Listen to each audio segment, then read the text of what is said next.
Welcome to the Wild Sacred Journey podcast. I'm your host, Kate Powell. In a world where humans who feel vibrant, whole, and fully alive seem to be increasingly rare, where burnout and brokenness seem to be increasingly the norm, both in individuals and our larger ecosystems, it seems worth exploring how did we get here? And more importantly, what perspectives or what cultural practices or what spiritual, ancestral, or animist wisdom processes might help us stay true to the spark and rhythm of our aliveness on this wild, heartbreaking, but ultimately rare and precious life. Thank you for being here. May these conversations help us to stay human in the face of dehumanizing forces.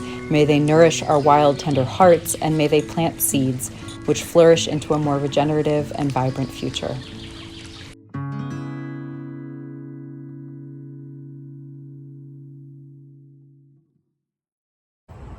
Hey, Kate with Wild Sacred Journey here. So I've always loved moss, and I've recently been reading Robin Wall Kimmerer's book Gathering Moss, which is her precursor. It's the one she wrote before she wrote Braiding Sweetgrass. And some of the essays that I've been reading recently have gotten me thinking a lot about, like she was talking about, one of the amazing things about moss is that it doesn't have much of a root system. So it doesn't actually take much of its water from the earth. It relies on rainfall and water more and nutrients more from the air. And which is part of what makes it amazing as like a reparative, it's one of the first things that can enter sites that have been ravaged, whether by mining or just by natural clearings. So it's a beautiful healer. And so it's amazing too, because humans used to actually often use moss, as like a wound dressing. And so it's kind of cool that it binds wounds on humans and it binds wounds, on the earth too. It shows that our ancestors really paid attention to that kind of thing. So, but part of what is also amazing about it, because it doesn't have like vascular networks in the same way that like trees and other like more rooted plants do, they kind of mimic humans more in the sense that they sort of have like almost like a skeleton structure and then a vascular system and, for moving nutrients around, which enables them to like grow taller, but also in some ways makes them more fragile, a little more susceptible to the extreme, swings of extremes, climate extremes. But moss have developed or have this ability to, when there's a lack of water, when they're in these extreme situations and there's a total drought, they dry up, they look desiccated, they enter this state that looks like death, but actually isn't. And because then the second it rains, the water droplets hit, they'll like burst back into life. So, and their procreative acts and all of that. And there's a whole like mini ecosystem. Anyway, there's a lot of details there that I won't go into. The main point being that this kind of got me thinking again a lot about this idea of burnout, right? And that burnout is in many ways this state where it's not death. It's kind of this like living death, this like space in between life and death, right? Because life and death are not necessarily opposites the way we think they are, or they are, but they're not in opposition to each other. They're just part of this larger cycle, right? And so these creatures that somehow manage to, by creatures I mean mosses, these living organisms that manage to actually sort of straddle the sphere between life and death, which enables them to ride out kind of these extreme periods. Like, that's pretty fucking cool. And, so what can we maybe, learn from moss, or what might we be inspired by from moss when it comes to these spaces of burnout, when it comes to us being in these places where, we're not dead and we're not fully alive, right? And and we may feel shriveled and we may feel gray and but all we need is just, and we may feel like it's going to go on forever, right? And our mind then tends to make a lot of meaning out of that. Our mind then can get really caught up in this idea of like, this is just how I am now. And, we can make a whole big dramatic story out of it, or at least my mind can. I'm guessing I'm not the only one. My mind is very good at dramatic stories, which may or may not have any basis in reality. They're usually rooted in some precedent, right? Like some kernel of truth, but they've also blown it completely out of proportion. So, yeah, so, it's just this reminder that if you're in that desiccated feeling place, like all it takes is one drop of water, one drop of the thing you need for you to start to unfurl again. And that's just part of that cycle. So where we can get hung up is when the stories we've made about what's happening actually impede. I'm about to sneeze, I think. 1 second. Excuse me. That was probably really fun with my earbud in. Anyway, so they can actually, when the stories that we've made up or the meaning that we've attached to that cycle, or, there can be a lot of complex factors, right, that can lead to burnout. So it's more that like when something in the internal factors or external factors then impede our ability to absorb that drop of water when it does finally come, that drop of aliveness, that love when we felt unloved, that energy when we felt an excitement and passion when we felt so little of that for so long, right? Or the first feeling of hunger after we've just felt numb for so long, right? And then the pleasure of like somehow satiating that hunger in some way, right? So like, we can have those moments, the joy after we felt depressed for so long, right? Like we can have those moments where there's a glimmer of that. And there may even be glimmers of those things throughout, even throughout these longer seasons and cycles of burnout. But if we can't take those in all the way in some way and actually let them unfurl something within us, that's where we then get really stuck in burnout, So some of that might be that we're scared of those things. Some of that might be a capacity thing, right? Like we very easily evolve ourselves, partly through story and partly perhaps through some sort of like actual biological functioning too, right? Like, oh, I don't receive love. Well, then I'll just evolve myself to not need it, right? And then when it comes, we're like so busy pushing it away, even though it's what we're really hungry for, right? Oh, I am not finding joy and fulfillment in my work anymore. Well, I'll just evolve myself to not need that, right? And then even if we have a moment where we feel that, we can't take it in because we've somehow kind of gotten stuck on this idea that we don't need it, right? And again, none of that's wrong or bad. That's survival at work, right? And that's a beautiful, powerful thing.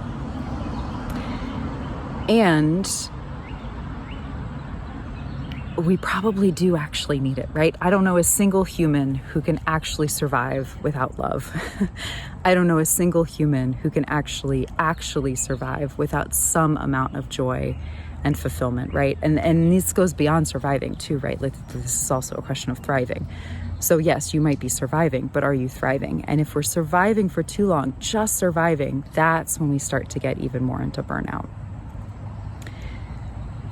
Because thriving is the part that sort of nourishes. Thriving is actually being alive. And thriving doesn't always mean feeling good. It still can involve times of loss and heartbreak and, where we've outgrown a certain environment and we need to move on, where we're not getting the nourishment we need and we need to move on, right? Like those are being in the thing that's not working is part of what helps prompt us to growth and movement in the direction of whatever the next thing that is working or could work might be, right? So, and that's just part of being in an ecosystem. So that's sort of some of the ponderings that have been coming to me recently as I've been thinking about moss, and then thinking about kind of that state of in between life and death, that sort of suspended state as being almost the state of burnout. And so again, those suspended states might actually be a natural part of cycles. Where we then start to call it burnout, where we then start to be stuck, is when we're out of rhythm with the naturalness of those cycles, and we're just kind of stuck in that place for too long, or we've made some story about it, or whatever it is that's kind of gotten us, we're buckled down and evolving, or trying to evolve ourselves to think that we don't need what it is we actually do need, that sort of thing. That's when we start to kind of get into those places. So I had meant to bring this in when I was recording the little snippet about moss and burnout before, and so I'll kind of tack this on. So this is recorded, a little bit after I recorded that, but I'd forgotten to mention this. So, the other beautiful thing that I've been thinking about as I've been reading Gathering Moss, Robin Wall Kimmerer's book, and then as I was thinking about it in terms of burnout too, was also tying it into, I believe it's an old English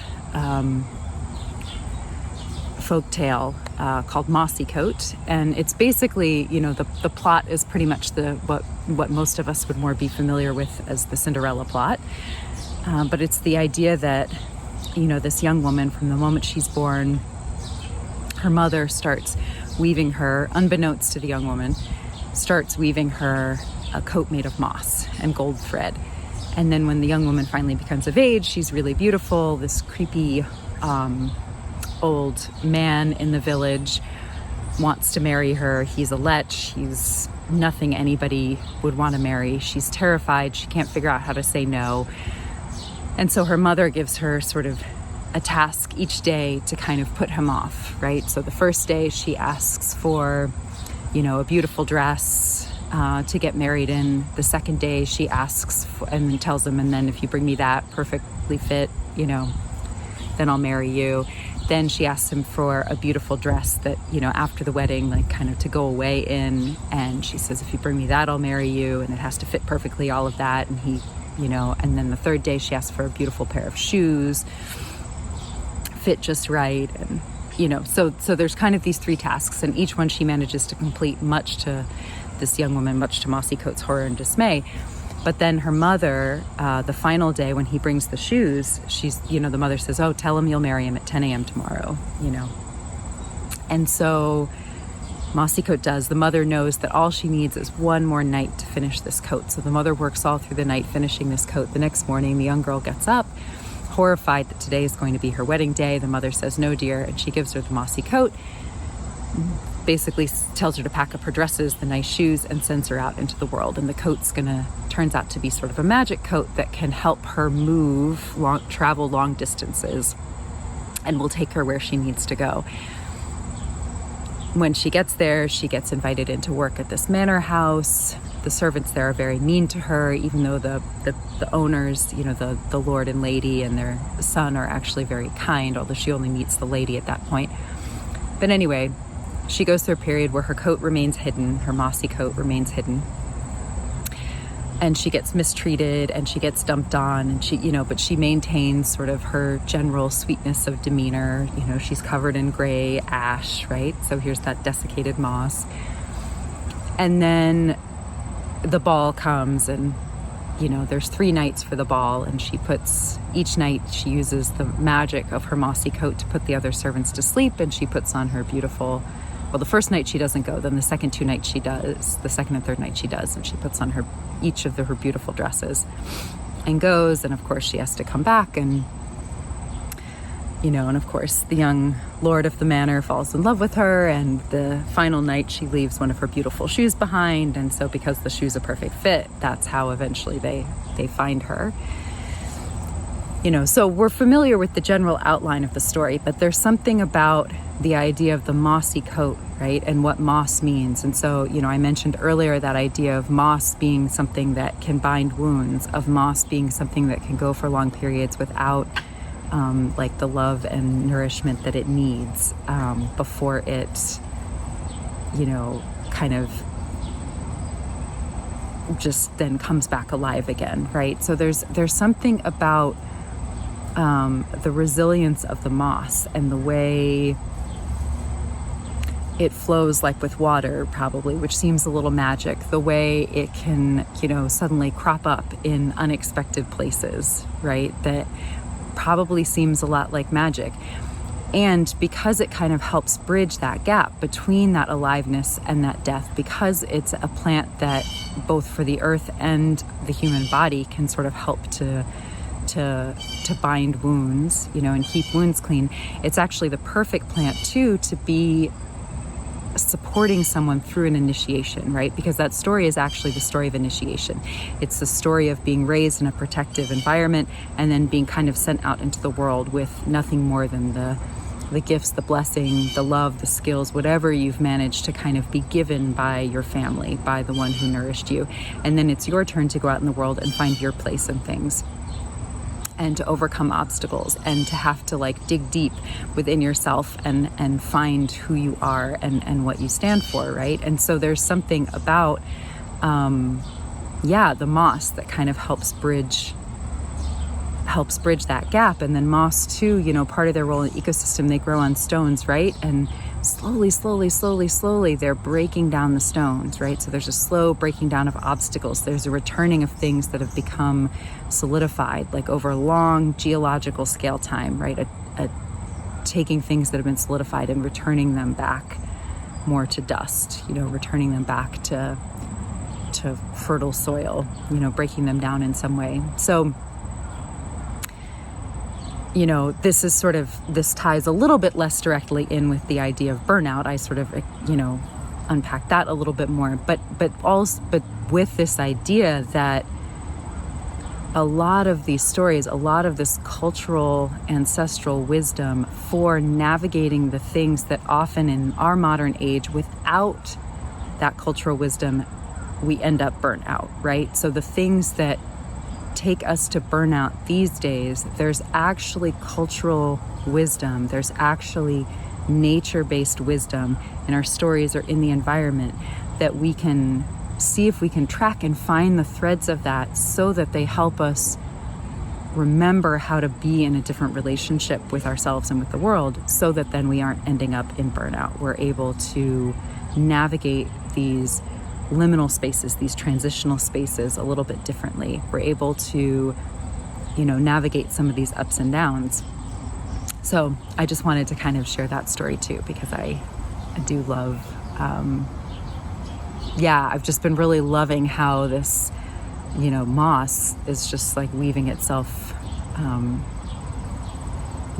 deeply into the teachings that seem to be coming at me, coming for me, to me, here in the world. I wanted to share that with you too. So I'd love to hear what you think, and if this stirred anything for you. And I'll see you next time. Hi, Kate here again, just adding an invitation here to the end of this episode for Wisdom Wednesday. Can't even say it, which is a monthly office hour style gathering that I'm offering. Basically a place for you to bring a question or something you're grappling with or something you want to hear my perspective on, particularly as it relates to burnout recovery, grief, the subtle body and the nervous system, questions of mystical nature. I don't know that I have answers. I don't know if anybody does, but we can do our best to take a stab at that.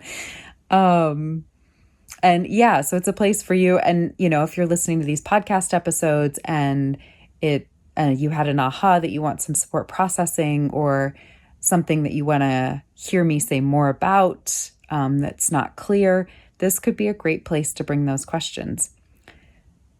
So questions are answered first come, first serve. Can't guarantee that everyone will get their question answered every time. But even within that, in the offering, there will be a lot of good space for witnessing. There will be Probably things that resonate with you, even if it wasn't your specific question and it came from someone else. The benefit for this as well is that then there's what I'm sensing in the collective that I can kind of speak to, or what from my own journey with burnout and my own sort of just navigating life, like my own things to speak about. And yet there's also, that's still not the same as like actually hearing what questions you have and what you're grappling with. So this is also an opportunity for me to kind of hear from you while I'm also giving you support. And then that helps me get clearer on what I can be creating podcast episodes around or other helpful content.